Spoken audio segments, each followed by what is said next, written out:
Por Argentina, cuáles son las claves de Argentina, nos vamos a ir a Mendoza, nos vamos a ir al Valle de Uco y a partir de eso nos vamos a ir a un lugar en el Valle de Uco y luego a un cuartel en el Valle de Uco. O sea que la idea es ir hablando de lo más grande a lo más chico. De nuevo, si me quieren parar me preguntan.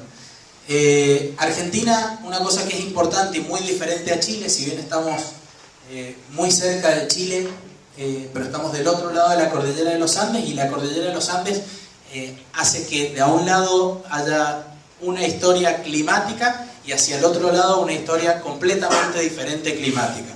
Eso lo vamos a ir viendo en la parte de un poco técnica de los tipos de suelo y clima. Pero hay otra gran diferencia, que es el origen de la viticultura en Argentina y en Chile. Así como Pedro no se siente parte de esa cultura santiaguina y qué sé yo creo que tiene toda una historia mucho más relacionada a lo que es la viticultura en Argentina, ¿sí? Piensen que en Argentina la llegada de la producción vitícola es con los jesuitas. Hay dos entradas, una por el norte y otra por el sur. Esa producción vitícola no progresa mucho y la gran entrada fuerte es con los inmigrantes, ¿sí? Una inmigración muy fuerte española, en realidad es italiana, española y con alguna introducción francesa, que hace que entren las dos puntas, los productores de vino y los consumidores de vino. Y esto hace que Argentina desarrolle una producción vitícola muy grande. Si uno compara Argentina con todos los países del hemisferio sur que producen vino, Argentina es completamente diferente, ¿sí? Porque es el único país que tiene una tradición vitícola. En los años 70, Argentina se tomaban 90 litros per cápita. Luego, bueno, por una serie no de mucha calidad, pero luego cambian las condiciones, cae el consumo y es cuando Argentina abre su frontera y empieza a exportar. Entonces, una cordillera en el medio que determina cosas muy diferentes, climáticas pero también históricas, ¿sí? Como países. Si uno mira, y eso para mí es, bueno, esto de la parte histórica es muy importante y marca una idiosincrasia del productor argentino, marca una idiosincrasia del consumidor argentino, un gran mercado local que determina el gusto un poco del vino argentino, donde se consume el 80% del vino argentino, y luego un mercado de exportación que ha crecido muchísimo en los últimos años. Pero a partir de, es como cuando dicen en los 90 empieza la viticultura en Argentina, y eso es un error muy grande, porque hoy muchos de los viñedos con los que hacemos los vinos más importantes de Argentina fueron plantados en los años 50, en los años 40. ¿Por qué? Porque en Argentina hubo una viticultura de muchísima calidad entre los años 40 y los años 60. Luego viene una cultura de volumen en los 80 y luego hacemos un regreso a la calidad, donde muchas de las raíces y muchas de las expresiones que hoy en los vinos que estamos produciendo tienen que ver con la viticultura que teníamos en los años 40. Yendo un poco más a hablar del clima y del suelo. Si uno mira Argentina, las zonas cultivadas, las zonas importantes, están todas al lado de la cordillera de los Andes, ¿sí? Tenemos la suerte de estar todos lejos de Buenos Aires, si lo vemos en comparación con lo que decía Pedro.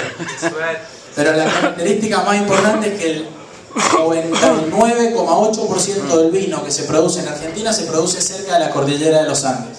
Hoy empieza a haber proyectos en la zona de Buenos Aires buscando influencia marítima, pero son todos proyectos hoy experimentales, no hay cosas probadas.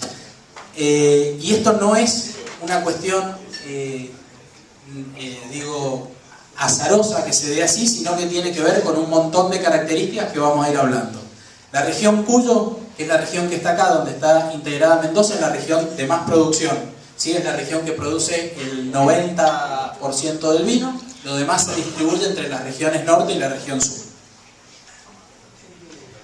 Vamos a pasar acá, un poco de números para tener una idea. Los viñedos en Argentina hoy son 218.000 hectáreas y Mendoza tiene 160.000 hectáreas, por lo tanto, no solo por la superficie, sino porque Mendoza es la primer productora de vino. Hay otras derivaciones, Mendoza produce más del 80% del vino de Argentina. Y dentro de Mendoza, que es muy importante, donde vamos a empezar a tratar de entender Mendoza, hay que tener estos datos. De la superficie total de Mendoza, que son 150.000 kilómetros cuadrados, están cultivados solo 5.000 kilómetros cuadrados, ¿sí? Y si uno ve una imagen donde están marcadas en verdes las zonas cultivadas de Mendoza, podemos ver que es muy poca la superficie cultivada. ¿Cuál es la limitante para el cultivo en Mendoza? El agua, ¿sí? Se cultiva alrededor de los ríos, se cultiva en los lugares donde hay agua. Fuera de esto, y Pedro lo puede decir, hay lugares que parecen aparentemente muy interesantes para cultivar, pero no está la posibilidad al no tener el agua, ¿sí? Y cuando miran del 3,3% cultivado, ¿cuánto es la superficie de viñedos? Solo el 1%. Sí, lo demás hay mucho, lo que decían acá de petróleo, sí, hay mucha producción de petróleo. Si uno ve una foto, nos vamos a ver, venimos de Argentina y nos vamos a concentrar ahora en estos dos oasis. ¿Sí? Vamos a dejar de lado un poco el oasis sur y nos vamos a concentrar en los dos oasis norte.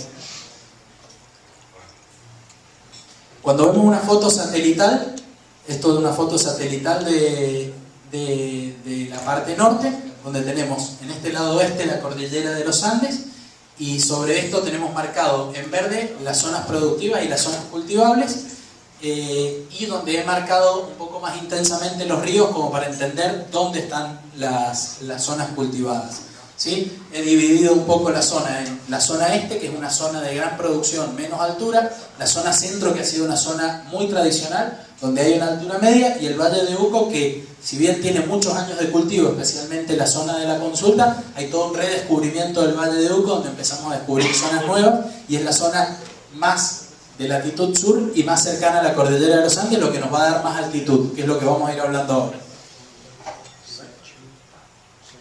Para mí la gran definición de los vinos de Argentina son vinos de montaña, ¿sí? Para mí si hay una palabra con la que tenemos que sintetizar los vinos de Argentina, son los vinos de montaña. ¿Por qué? Clima, un desierto en altura, agua, que viene todo de la cordillera de los Andes, y suelos que son todos originarios de la cordillera de los Andes. Primero, el concepto de desierto en altura. Por ejemplo, esta es una foto del inicio o del nacimiento del río Tunuyán, que es el nacimiento de una parte muy importante del agua de Mendoza, y sobre todo de una aluvión muy grande, de una formación de suelos que luego da la formación de Altamira y la Consulta. Miren climáticamente cómo es Mendoza. Si no hay irrigación, no hay posibilidad de desarrollo. Si uno mira y vuelve al mapa de Argentina, vamos a volver un minuto, del secano.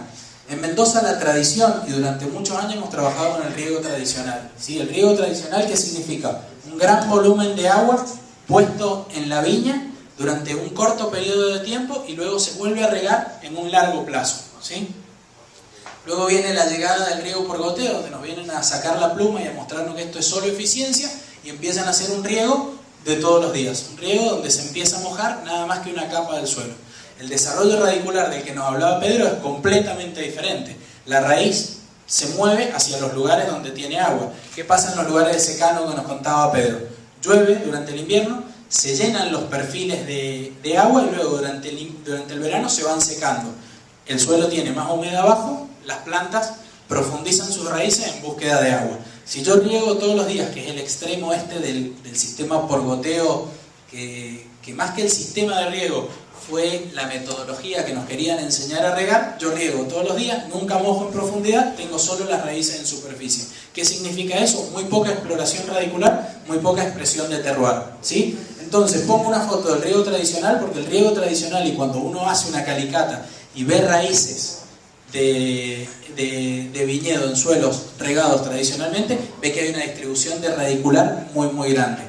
Entonces hoy lo que hacemos y lo que tratamos de hacer, aunque el riego sea por goteo, es imitar riegos tradicionales. Mucha agua, mojar en profundidad, y que los suelos se vayan secando de a poco para lograr una exploración radicular lo más profunda posible y poder tener una expresión del lugar, ¿sí? ¿Sí? Nos hemos arrimado al nacimiento del río Tunuyán, que es uno de los ríos, y es quizás el cono, o para a mi entender, más puro y claro que se puede ver, junto con el de Gualtallarí. Pero en Gualtallarí encontramos un aporte eólico que a veces tapa ese aluvión. Acá no encontramos este aporte eólico, entonces nos encontramos con un cono aluvional muy claro, que si uno lo quisiera marcar, hasta es capaz de marcarlo con el dedo. El río marca por acá, y fíjense cómo acá hay un cambio de color, ¿lo ven?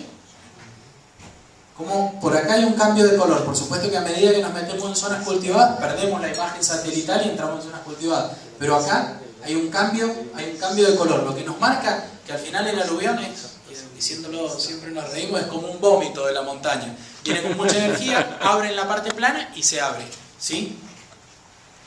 Con lo que nos encontramos es si marcamos el cono aluvional, podemos decir que este es el aluvión que da origen a los suelos de Altamira y a los suelos de la Consulta. Ahora, ¿es lo mismo un viñedo plantado acá que acá? Son completamente diferentes porque estamos saliendo del cono aluvional y ya empezamos a tener influencia más coluvial, llamémosle, que es menos arrastre, sino desprendimiento del cerro, caída de rocas hacia acá. Entonces, la diversidad que empezamos a tener dentro igualmente de los suelos aluvionales es muy grande. Y cuando yo, este es el pueblo de la Consulta, me paro detrás del pueblo de la Consulta, en lo que llamamos la consulta clásica, ¿qué es lo que nos va a pasar? El agua vino con mucha energía, salió de esta tremenda encajonamiento, se empieza a abrir. A medida que se va desparramando, va abriendo su cono y va perdiendo energía. Entonces yo acá me voy a encontrar suelos con piedra, pero con piedra de no gran tamaño. Mientras que si me arrimo al nacimiento del cono aluvional, me encuentro con piedras de muchísimo más tamaño. Bueno, ahí están marcadas dos fincas de las que tenemos en esa zona.